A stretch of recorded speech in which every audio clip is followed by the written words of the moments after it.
Hello and welcome all of you. I'm so glad that we are again meeting in this Python tutorial, second video on Python fundamentals. We have seen the earlier video on the introduction to Python programming language. So let's begin with Python fundamentals. This is prescribed in the CBSE syllabus, as you know, in computer science and informatics practices. And the contents which we are going to learn: features of Python, Python character set, tokens, and under tokens we have keywords, identifiers, literals, punctuators, operators, then knowledge of data types and operators, accepting input from the console, assignment statements, mutable and immutable data types, introduction to variable internals and methods to manipulate it, concept of L value and R value of a variable, operators and types and their precedence, binary and unary operators, arithmetic operators, augmented assignment operators, relational operators, logical operators, and expressions. So these are all features of Python, but I will be breaking this entire into a series of videos. So because it's not possible to complete the entire concept of basic Python fundamentals in one single video.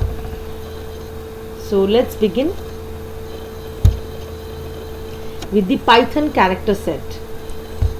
Now, what is Python character set? A set of valid characters which is recognized by Python. Python uses the traditional ASCII character set, that means American Standard Code for Information Interchange, and the latest version recognizes the Unicode character set. You know that Unicode is universal and it can run on any platform, that is, whatever the platform may be, it can run. The ASCII character set is a subset of the Unicode character set. Now let's see what are the different Python character sets. Letters, capital A to Z and small a to Z, of course, they are allowed. All the digits 0 to 9, they are allowed. Special symbols, whatever is available over the keyboard, everything is allowed. And white spaces are the particular characters which you cannot see them on the screen, but their effect you can very easily you can see. So that is like blank space, tab, carriage return, new line, form feed, etc., and other characters of Unicode. So all these are the Python character sets. Now moving on to tokens in Python. What are tokens? Tokens are the smallest individual unit in a program. Every language, whether it's when you talk about English or when you talk about Hindi or any language or any programming language also, if you can say, there is some smallest unit which helps in running the code, and you cannot divide that particular smallest unit furthermore. So the most important 5 tokens which we have in Python are keywords, identifiers, literals, punctuators, and operators. And my funda of remembering tokens is I have given the first alphabets, and by taking the first alphabets, Kilpo is a shortcut which I have given for remembrance, and you also can remember that Kilpo, keywords, identifiers, literals, punctuators, and operators, they come under the token set. They are the smallest individual unit in a program. Now let's see what are keywords in token. Keywords are the words that convey a special meaning to the language, compiler, or interpreter. They are reserved for special purpose and must not be used as normal identifier names. Over here in Python we have interpreter. So what are the keywords? There are some examples of keywords. These are the keywords which contains some special meaning, and the interpreter can easily understand that what these keywords are going to do. So you cannot use them as identifiers, you cannot use them as variable names or something like that. So they convey some special meaning. For example, and, as, assert, break, class, continue, def, like that. You have if, in, is, elif, else, with, while, try. A lot of tokens are there. So as we will learn, we will see the work of different keywords. Now, what are identifiers?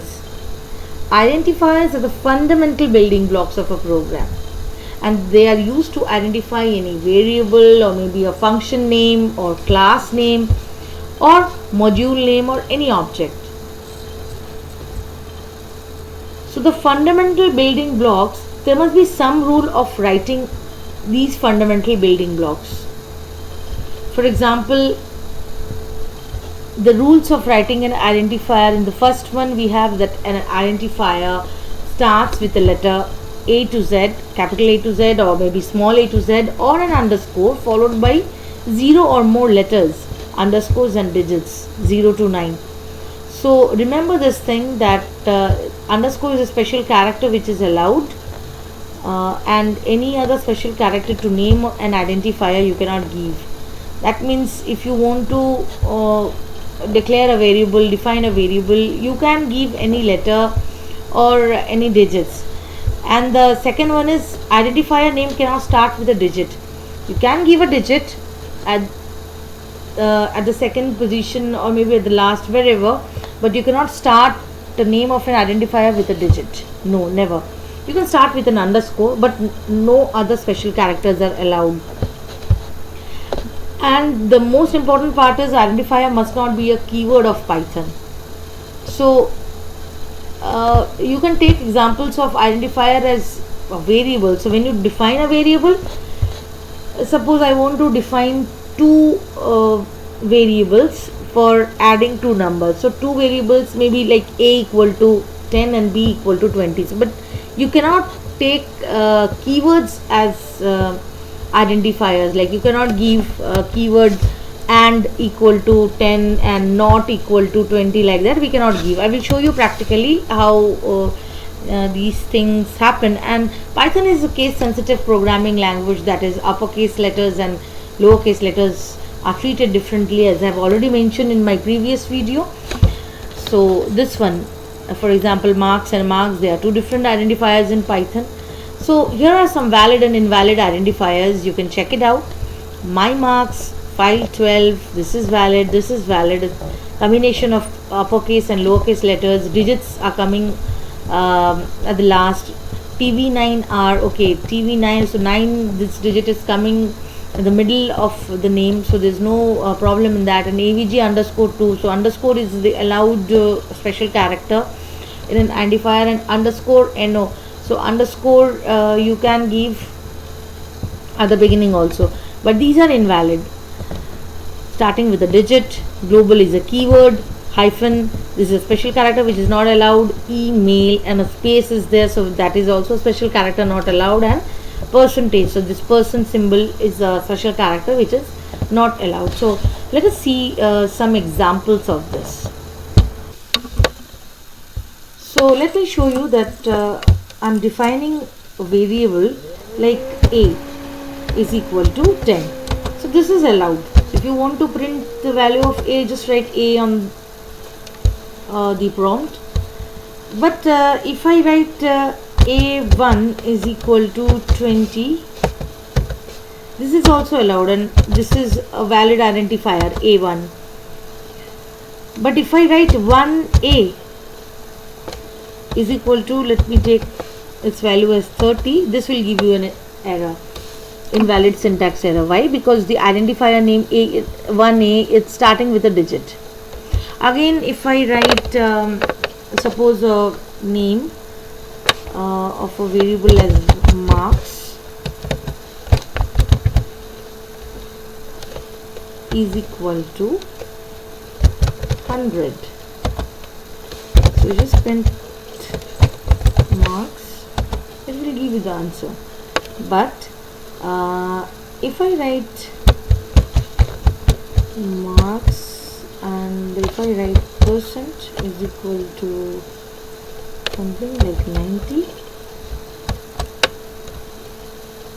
sorry, this is something else which is happening. Marks like this, percent, suppose this is the name. This is again a syntax error. MAR percent symbol and KS. So this is an error. Over here actually this is not an error, this is doing something else. This is assignment operator, augmented assignment operator. We will learn later on about this. So if you are declaring a variable MAR percent KS, so it's giving an error. That means the identifiers, they cannot start with a digit, and you cannot give any percent symbol or any other special character other than underscore here. So if you write MAR and underscore KS is equal to, let us take the marks is 80, yes, it's going to take. So now if I'm writing, it is printing. Okay. Another thing is, like, uppercase and lowercase letters are treated differently. So let us see. Let me take a variable z is equal to maybe 25 and capital Z is equal to 30. So now when I have given small z, it is showing 25, capital Z is showing 30, and when I have done z plus z, it is showing 55. So this is all about identifiers.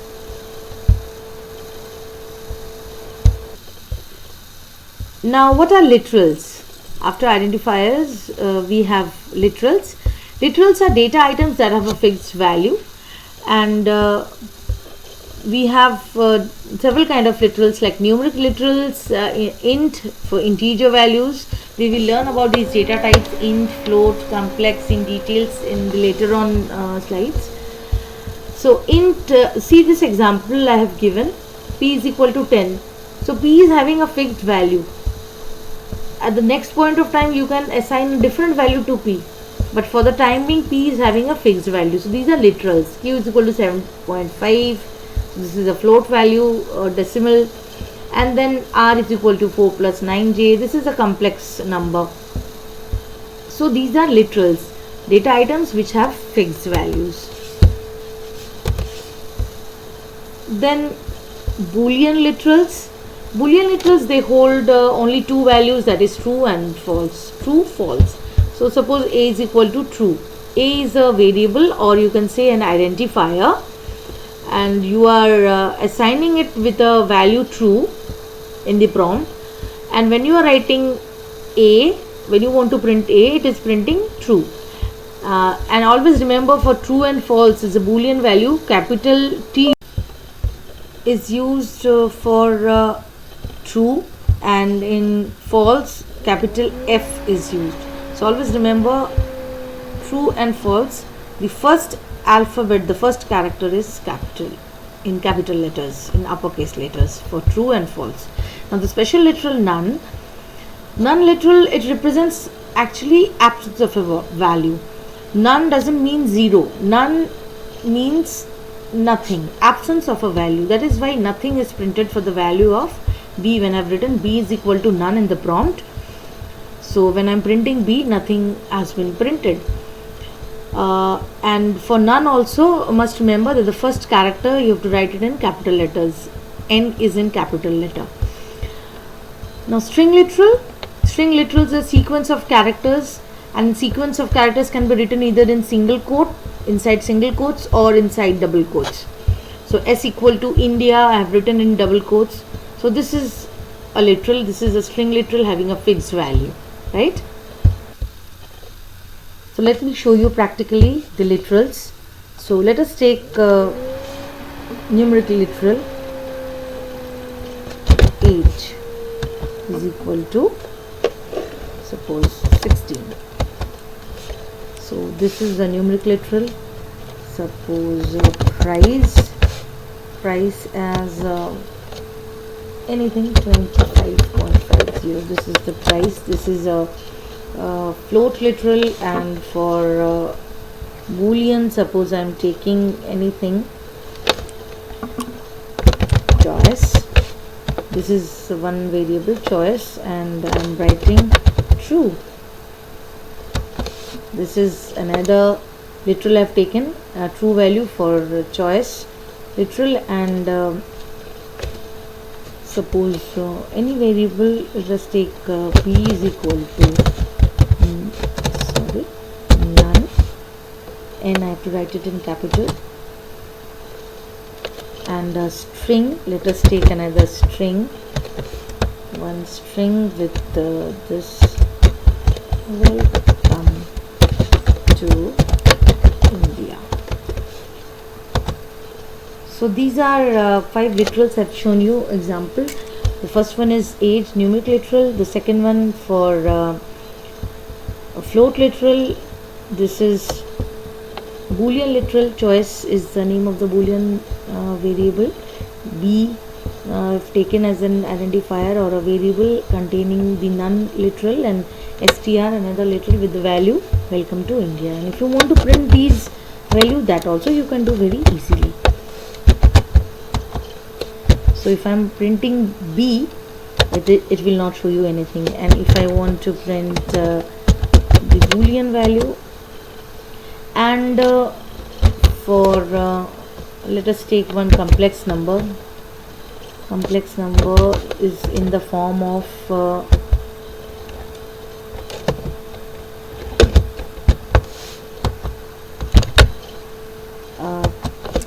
in this form, and we will learn in details about complex numbers, right? Now these are some escape sequences or non-graphic characters which are actually not printed, but you can use it in your command, and if you want to see the effect of these, you will be able to see, especially /t for horizontal tab and /n for new line we will be using. So let us see how we can work with this practically. They are also literals. So here is one example. Print hello and /n all. So /n is a special character which you have used, the escape sequence which tells you to give a new line. So hello, and the cursor comes to the next line, and since there is a space over here, so before all, so the space has come here.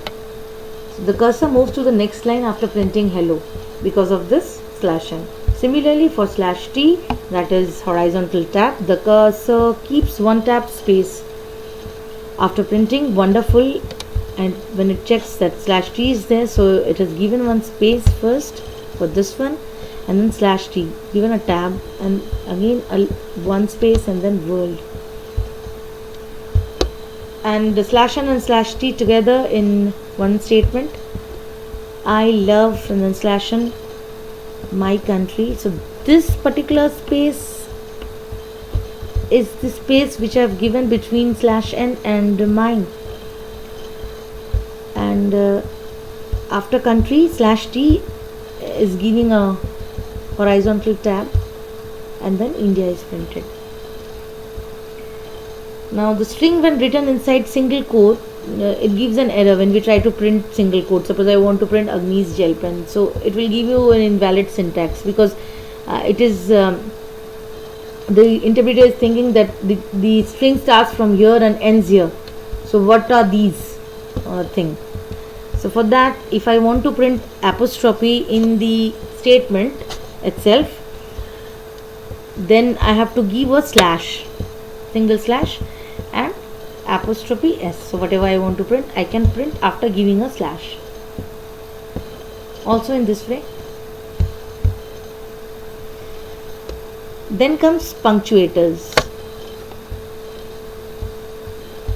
Okay, let me show you one example of printing with /n and /t. So suppose I want to print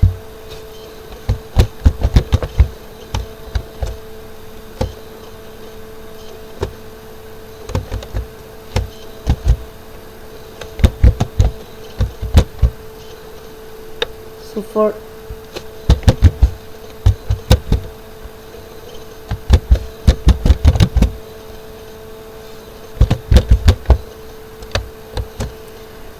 now what will happen if I print like this?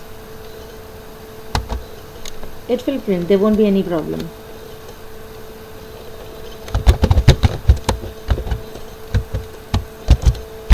If I print in this way,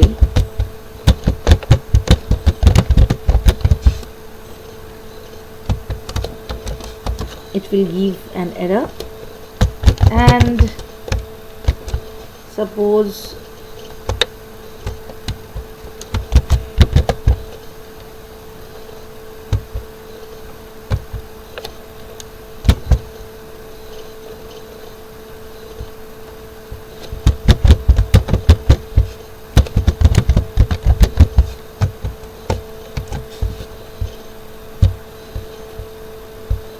the slash will be this one, /. So Agni's gel pen is nice. Now this will give me also the correct output. And suppose I want to give some new line and tab India is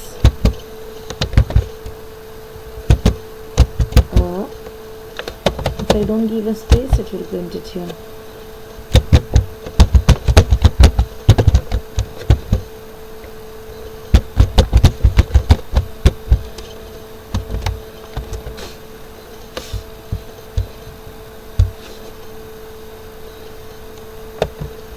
Okay, let me give a /t.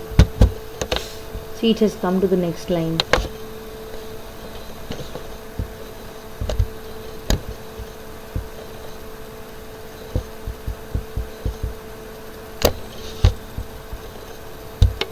Okay, so /n and tab. Next in the token is punctuators, and there are certain special symbols which are used in the programming syntax in the different sentences and structures, and these we'll be using. And as we'll be using all these, like parenthesis, slash, hash, square bracket, curly braces, @ colon, dot, equal to, comma, all this. Also you will understand the importance of using these in the program. And then lastly we have operators as the tokens. They actually trigger some kind of computation or action, specifically like binary operators and unary operators. Binary operators, you know, like plus, minus, into, divide, and few more operators you will be learning in details in the later on slides. So these are the different operators we are going to learn: arithmetic, augmented, relational, logical, membership, identity, bitwise shift, and some unary operators. Finally, Thomas Edison, he has said that our greatest weakness lies in giving up. So do not give up, and the most certain way to succeed is always to try just one more time. So if your program is not running, try it once again and check out. It will definitely run one day or the other. So stay safe, stay aware, stay healthy, and stay alert. Thank you everyone. Thank you for your patient hearing.